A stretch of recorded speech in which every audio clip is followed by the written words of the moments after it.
ব্রেকফাস্টে বলুন আর ডিনারে বলুন, আপনারা কিন্তু চটজলদি এই চিড়ের মিক্স পোলাওটা বাড়িতে একবার বানিয়ে দেখতে পারেন।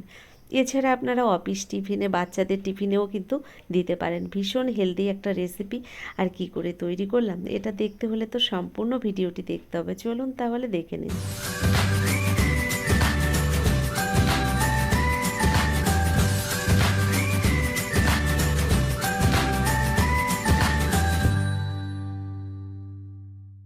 আজ যে পোলাওটা আপনাদের বানিয়ে দেখাচ্ছি, পোলাওটা তৈরি করার জন্য এখানে একটা কাপ মেপে 2 কাপ পরিমাণে চিড়ে একটা বোলের মধ্যে দিয়ে দিলাম।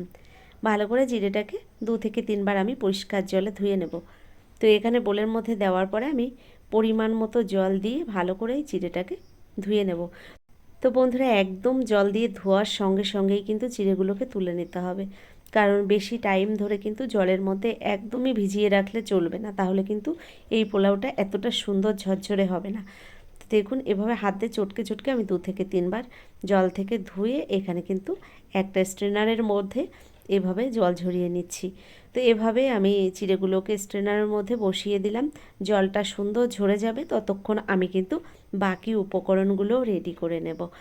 আর যে চিড়ের পোলাওটা তৈরি করব, এটা একদম অন্যভাবেই তৈরি করব। দেখুন, এখানে তার জন্য একটা আলু ছোট ছোট টুকরো করে কেটে নিয়েছি, সঙ্গে নিয়েছি একটা পেঁয়াজ কুচি, কিছুটা ফুলকপি নিয়েছি, সঙ্গে লঙ্কা, আর নিয়েছি কিছুটা আদা। সবজিগুলো তো কেটে নিয়েছি, এর সঙ্গে আপনাদের দেখাবো অন্য অন্য উপকরণ। এখানে রয়েছে 100 গ্রাম পনির, সঙ্গে রয়েছে কিছুটা বাদাম, আর রয়েছে কিশমিশ, কাজু, আর রয়েছে কিছুটা ধনেপাতা। তো সব কিছু তো গুছিয়ে নিয়েছি, এর সঙ্গে একটা ডিমও নিয়েছি। তো বন্ধুরা, এখানে মিক্স পোলাও যেহেতু, আপনারা কিন্তু এখানে চিকেন, চিংড়ি মাছ এগুলোও কিন্তু ব্যবহার করতে পারেন। তবে আমি আর ব্যবহার করিনি, তাই আমি যেভাবে তৈরি করেছি সেটাই আপনাদের সঙ্গে শেয়ার করলাম। কড়াইটা গরম বসিয়ে দিয়েছি, কড়াইতে দিয়ে দিলাম আমি অল্প পরিমাণে সাদা তেল। তেলটাকে গরম করে প্রথম আমি আলু ফুলকপিটাকে ভেজে নিচ্ছি। নমস্কার বন্ধুরা, কেমন আছেন সবাই? নিশ্চয়ই সবাই ভালো আছেন, আমিও ভালো আছি। টিয়ার রান্নাঘর থেকে আমি তন্দ্রা। আজ নিয়ে এলাম চিড়ের মিক্স পোলাও একটা রেসিপি। তো সঙ্গে থাকুন, দেখতে থাকুন, আশা করছি আপনাদের ভালো লাগবে। আর যদি ভিডিওটি ভালো লেগে যায়, একটা লাইক দিয়ে আমার পাশে থেকে যাবেন। দেখুন, এখানে আমি তেলের মধ্যে আলু আর ফুলকপিটা দিয়ে দিয়েছি। এবার অল্প পরিমাণে একটু লবণ দিয়ে দিলাম, সঙ্গে একটু হলুদ গুঁড়ো দিয়ে আলু ফুলকপিটাকে একটু ভেজে নেব। তো দেখুন, এভাবে নেড়ে চেড়ে আমি ফুলকপিটাকে ভেজে নিচ্ছি। অনেকভাবেই আমরা বাড়িতে কিন্তু টিফিন বানিয়ে থাকি, তবে এই টিফিন রেসিপিটি কিন্তু একদমই অন্যরকম। তো বন্ধুরা, আপনারা একবার হলেও বাড়িতে এভাবে বানিয়ে দেখবেন। বাচ্চা থেকে বড় প্রত্যেকেই কিন্তু ভীষণ পছন্দ করবে। আর বানিয়ে নেওয়া তো ভীষণই সহজ, চটজলদি। আপনারা এর মধ্যে বিভিন্ন ধরনের সবজিও ব্যবহার করতে পারেন, তবে আমি আর ব্যবহার করিনি, এখানে আলু আর ফুলকপিটাই ব্যবহার করেছি, সেটাই আপনাদের সঙ্গে শেয়ার করলাম। আলু ফুলকপিটাকে ভেজে নেওয়ার পরে আমি এখানে পনিরগুলোও তেলের মধ্যে দিয়ে দিলাম। পনিরগুলো ফ্রিজের মধ্যে ছিল, তাই ঠান্ডা অবস্থায় আমি কড়াইতে দেওয়ার পরে দেখুন কড়াইতে কিন্তু লেগে যাচ্ছে।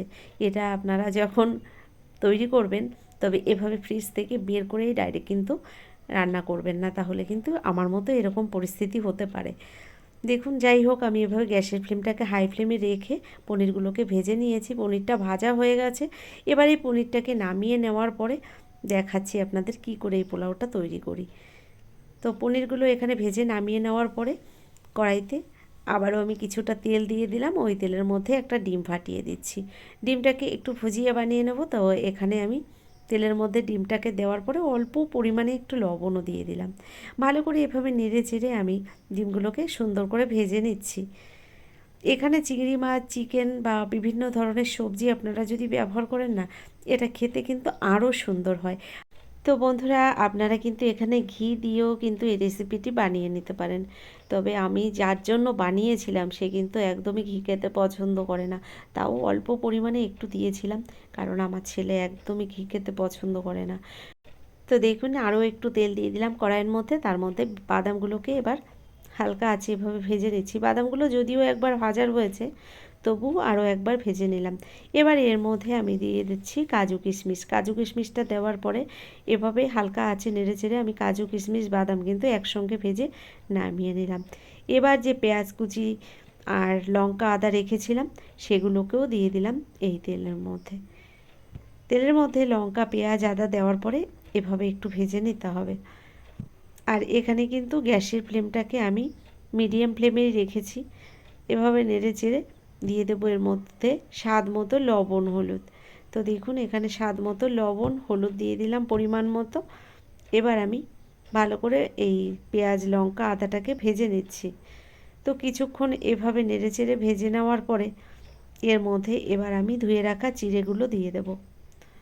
দেখুন এখানে চিড়েগুলো এবার আমি দিয়ে দিচ্ছি।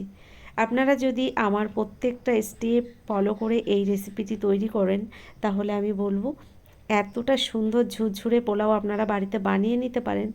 তো এভাবে একবার হলেও বানিয়ে দেখবেন, যেমন দেখতে সুন্দর খেতেও কিন্তু অপূর্ব সুন্দর টেস্ট হয়। তো এভাবে আমি দেখুন পেঁয়াজ লঙ্কা আদার সঙ্গে চিড়েগুলোকেও ভেজে নিচ্ছি। তো একটু দলা দলা হয়ে গেছিলো যেহেতু কিছুক্ষণ টাইম ধরে ছিল, তো সেগুলোকে আমি খুন্তি দিয়ে এভাবে নেড়ে চেড়ে ছাড়িয়ে দিলাম। আর ভেজে রাখা আলু, ফুলকপি, এখানে রয়েছে যে পনির, ডিম সব কিছুই আমি দিয়ে দিলাম এই চিড়ের মধ্যে। ভালো করে নেড়ে চেড়ে এভাবে কিছুক্ষণ ভেজে নেব। তো বন্ধুরা আপনারাই দেখুন কত অল্প সময়ের মধ্যে কিন্তু এই চিড়ের পোলাওটা তৈরি করে নেওয়া যায়। আর দেখতেও দেখুন কতটা সুন্দর লাগছে। এবার ড্রাই ফ্রুটগুলো আমি দিয়ে দিচ্ছি। ভেজে রাখা কাজু কিশমিশ আর বাদামগুলো দিয়ে দিলাম। সব কিছু ভালো করে নেড়ে চেড়ে আমি এখানে মিশিয়ে নিয়েছি। পোলাওটা প্রায় আমার হয়ে গেছে, তবে এর মধ্যে বাকি উপকরণগুলো এবার এক এক করে দিয়ে দেব। আমার মনে হচ্ছে একটু লবণের পরিমাণটা কম আছে, তাই আমি আরও একটু লবণ দিয়ে দিলাম। এবার দিয়ে দেবো এর মধ্যে চিনি। পোলাও মানেই একটু মিষ্টি মিষ্টি ঝাল ঝাল বেশ ভালো লাগে, তো আমি এখানে 2 চামচ পরিমাণে চিনি দিয়েছি। আপনারা যদি মিষ্টি খেতে পছন্দ না করেন সেক্ষেত্রে চিনিটা কিন্তু আপনারা স্কিপ করে যেতে পারেন। চিনি লবণটা দেওয়ার পরে ভালো করে আমি আরও একবার মিশিয়ে নিলাম। আর গ্যাসের ফ্লেমটাকে এবার লো টু মিডিয়াম ফ্লেমেই রেখেছি। এবার এর মধ্যে দিয়ে দেবো আমি 1/2 চামচ পরিমাণে ঘি। ওই প্রথমেই বললাম একদম ঘি না দিলেও পোলাওটা খেতে ভালো লাগে না, আর বেশি ঘি দিলে তো আমাদের বাড়িতে ওই যে বললাম যার জন্য বানিয়েছিলাম সে কিন্তু ঘি দিলে একদম খেতে চায় না।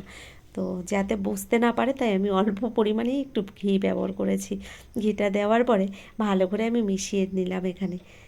আমার এখানে পোলাওটা প্রায় তৈরি হয়ে গেছে। নামিয়ে নেওয়ার আগে একটু গরম মশলা গুঁড়ো দিয়ে দিলাম, আর সঙ্গে দিয়ে দিলাম কিছুটা ধনেপাতা কুচি। তো কেমন লাগলো আজকের রেসিপিটি আমাকে কিন্তু লিখে আপনারা জানাবেন। যদি আপনাদের ভালো লেগে থাকে এখনও একটা লাইক দিতে ভুলে গেছেন, অনুরোধ করব একটা লাইক দিয়ে চ্যানেলটিকে যারা এখনও সাবস্ক্রাইব করেনি অবশ্যই আমার চ্যানেলটিকে সাবস্ক্রাইব করে আমার ভিডিওর পাশে থাকা বেল আইকনটি ক্লিক করে নোটিফিকেশানটা অল করে দেবেন। এছাড়া আপনাদের বন্ধু বান্ধবের মধ্যেও কিন্তু আমার ভিডিওটা শেয়ার করে দিতে পারেন। দেখুন এখানে পোলাওটা পুরোপুরি রেডি হয়ে গেছে। এবার আমি নামিয়ে নিচ্ছি প্লেটের মধ্যে আর আপনাদের দেখাচ্ছি কেমন হলো। তো অবশ্যই আপনাদের কাছে অনুরোধ করব এভাবে আপনারা একবার বাড়িতে পোলাও বানিয়ে দেখবেন, ভীষণ ভালো হয় খেতে। ওপর দিয়ে দেখুন আমি গার্নিশের জন্য একটু দিয়েছি ধনেপাতা কুচি। তো আজকের মতো এই পর্যন্তই, পরবর্তী ভিডিও নিয়ে আবার চলে আসবো। সবাই ভালো থাকবেন।